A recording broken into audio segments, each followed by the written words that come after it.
Pitmaster Bobby is still hard at work here. He's making quick top speed with his briskets. We got one of our elite prime briskets. These are going to be the upper 2/3 of prime. They're really awesome. The remainders, you know, they get tossed to their other commodity primes. But we're going to trim up one of these. I'm going to show y'all how I do it.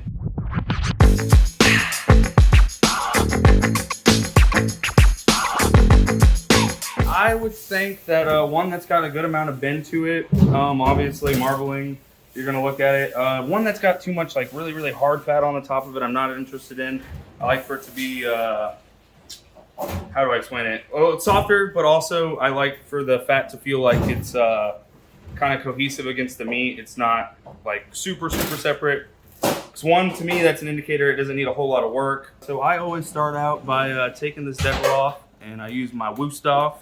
Western inch slicer, 10-inch slicer. 9-inch. And for my secondary knife of choice, I have my Dalstrong, which is a 7-inch. I believe it's a fillet knife. It's got some bend to it. Typically, I'll start at the bottom of this decal, and I'll kind of just follow it down like that. And from here, opposite of the decal, I have what's I call it a pectoral hump. This one's trimmed down a little bit more than some of the other ones you'll get. Every brisket's going to be different. But what I do from here is I kind of lay it flat like that, and I'm gonna come along here and just take this off. This has got a lot of sinew and just connective tissue that's not gonna break down very well. What is kind of salvageable out of there, I will say, for sausage. So throw that to the side, this, garbage. I'm gonna lay my brisket flat. I kind of got this, you know, not gonna cook well, it's gonna burn. So what I'll do is follow this edge here, and that's where that Dalstrong bendy blade comes into play. And I knew on this side I was afforded some useless fat. So same thing here, save it. Anyway, I have the shape here that I'm looking for, but now I have lots and lots of fat that I gotta work on. And that's where this slicer will come into play. Like a 1/2 inch or 1/4 inch? I go for a 1/4 inch. We trim a little heavier than most spots, but I have no problem with that. It took me a while to get it, but now that I got it down, you know, I can knock out as many cases or laid out in front of me. No so you do about 40 a day?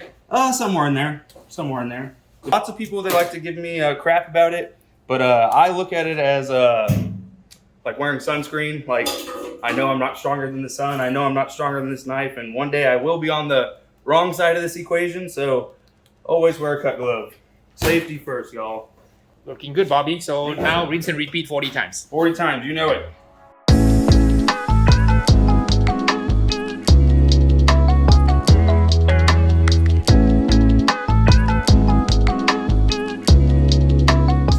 Start with a little bit of seasoning out like this on the table. So this is going to be salt, pepper, then another secret ingredient that we won't share. And folks, 16 mash looks like that? Absolutely. So I always keep one hand wet for handling the meat, one hand dry. No cross-contamination. Okay. So I'll go around the edge of it like that one time. I'll flip around, do the same thing, go around the edge like that. Now that I have the edges done, I'll go over the top. I always do about shoulder height, rapid succession back and forth.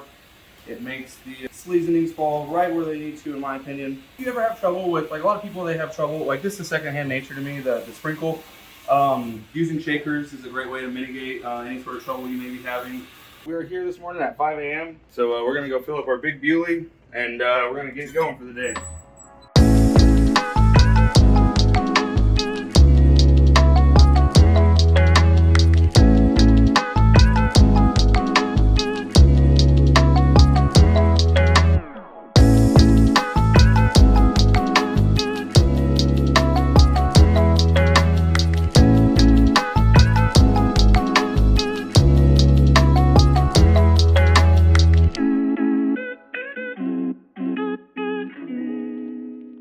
I'm going to shut this pit up. I'm going to start worrying about my temperature. I have an appropriate coal bed here to where I can start building into my heat. And so we're going to go ahead and do that. We're going to go pick out some more lighter pieces of wood. We'll just manage our fires like we know how to do.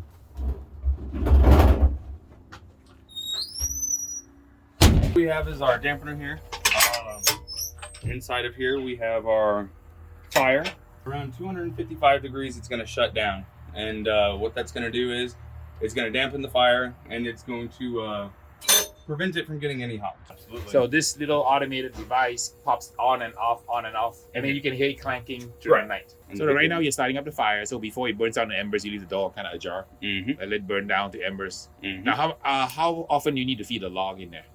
So I would say in about 25 minutes, I'll come out here and start putting a log every 30 minutes while cleaning dead ash off the bottom and any additional coals that I think may spike the temperature a little too hard. I don't think that tallow is going to make or break your brisket. I feel like it's more of a cosmetic thing than it is a functionality thing, which is, you know, super cool. We'll use tallow for more practical purposes, like a cooking oil, or we'll fill our fryer with it, and we'll run brisket trim burgers that, you know, we fresh grind 80-20 brisket as far as fat percentages. And then we'll make smash burgers out of that. And then our tots or our French fries that we cook, we'll fry them in the tallow. But no, as far as wrapping briskets and greasy butcher paper from the tallow, I think it's strictly cosmetic for photographic purposes. I don't think it adds anything to it. One has reached the point where he's gonna wrap. So you like to wrap at what temperature, one?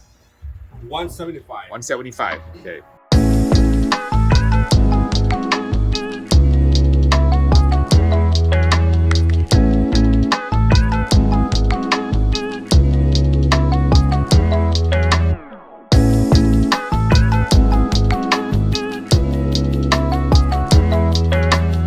Thanks for stopping by, checking out the Brisket Masterclass by Pitmaster Bobby Holley. I hope you like this video, and if you like more videos with Pitmaster Bobby showing his master techniques in all the different kinds of barbecue meats in Texas, let me know. I'll go ahead and shoot some more videos for you. Thanks for stopping by. Thanks for watching my video, and to my Patreons, a huge thank you for keeping the lights on my channel. Until the next video, we will see ya.